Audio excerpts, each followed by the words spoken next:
Peppa loves jumping in muddy puddles. But this time, she saw something unusual. It all started when Daddy Pig completely neglected his lawn. The grass got so tall that his lawnmower just broke.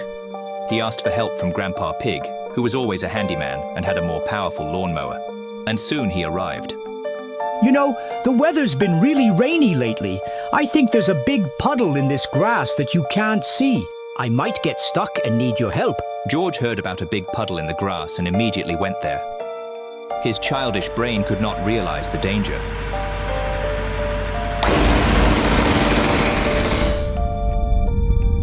What was that? It took Grandpa Pig a minute to realize what had just happened. It couldn't have been anyone other than George. Animals around here don't wear blue clothing, the bloody piece of which he held in his hand. He didn't know what to do. He didn't want to think about how he would have to explain this to Daddy Pig. He took all the pieces of George he could find and hid them in the grass, but he himself was still covered in blood. Luckily, he was able to wash himself from the hose outside the house, which got him all wet. Where'd you get so wet? I'm just tired. I'll finish cutting the grass later. Let me sit here. I need to do something. I need to hide the remains. If they find out... Okay, I can put the remains in something before I take them away. A garbage bag. That's it. They're not likely to notice they're missing a garbage bag. I'll take that bag, put his body in it, then dump it somewhere far away and... Grandpa Pig had forgotten that the entire lawn was splattered with blood, and it was immediately visible as soon as you stepped outside. He had no chance of cleaning it up. The hose didn't reach that far. He felt awful about what he had done, but if everyone found out, it would make his life even worse. He wasn't afraid of prison. He was afraid of how his own children would look at him. He would try to keep everyone away for as long as possible. To him, it was clear. This was the end. He heard thunder. If it started raining now, all traces of blood would be washed away. He would go and gather all of George's body parts into a trash bag. You're being odd. By the way, have you seen George? Yeah, don't worry. He went to the bathroom. He did as he planned. After the rain, he put all of George's parts in a bag, and without saying anything to Daddy Pig, he drove home. He hid George's remains in a chest in his shed. Grandpa Pig spent a long time in the shower that day. He was trying to wash off not just the blood, but also the sins he had committed. He also burned his old clothes. They had George's blood and DNA on them. They were evidence. He also wanted to burn George's remains, but he remembered that he would still have to deal with the bones, and his dog neighbors would definitely pick up the smell. To Granny Pig, this behavior seemed very strange.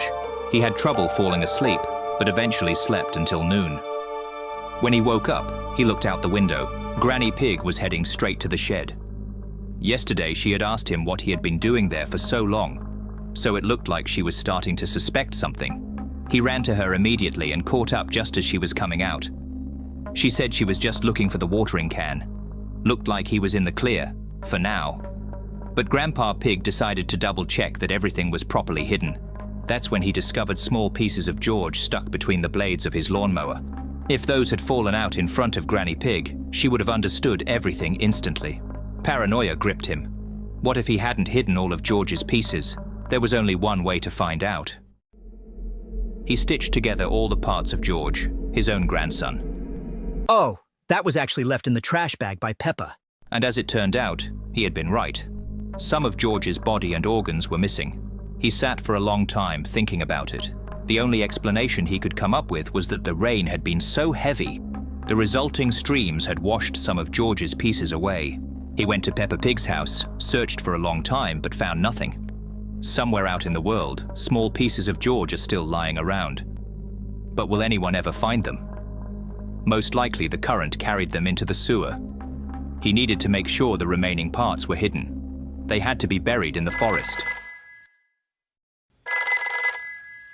Hello, Grandpa Pig speaking. Grandpa, I saw you walking near our house. It's not easy for any of us right now, and I'm glad you're trying to find any clues about George's disappearance. You know, the police said they want to talk to you. They said they'll come by tomorrow. Panic took over him. He had to get to the forest immediately. He packed a small supply of food and water. He wanted to take the remains as far as possible. He set off into the woods. The journey was long. He spent the entire day walking, going so far that his legs could no longer carry him. He didn't know this area, didn't know where he was. He was so exhausted that he couldn't even dig a hole. He laid out a place to sleep, thinking that in the morning he would have the strength to bury that black bag. But when he woke up, he found that the bag had been torn open. He hadn't thought about wild animals.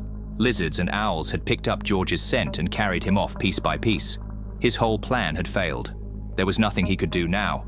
He walked in a random direction and soon ended up back at his own house. Turns out, he had walked in a circle while wandering through the forest, and he made it just in time for the meeting with the police. It was a long interview. They asked him about every detail, where he had been, what he had done. He explained his behavior by saying he had been deeply shaken by George's disappearance, but the investigators were troubled by the fact that he claimed the last time he saw George, he was heading to the bathroom. George still used a potty, and it was unclear why he would be going to the bathroom alone. When asked about his appearance, he said he had been searching for George in the forest. He felt calm because he was sure that no one would find George's remains. Therefore, there would be no evidence against him. Okay, I understand. I'll come here later. Stay in touch. First, the investigators went into the forest to follow his footprints. There, they found a bag and a shovel.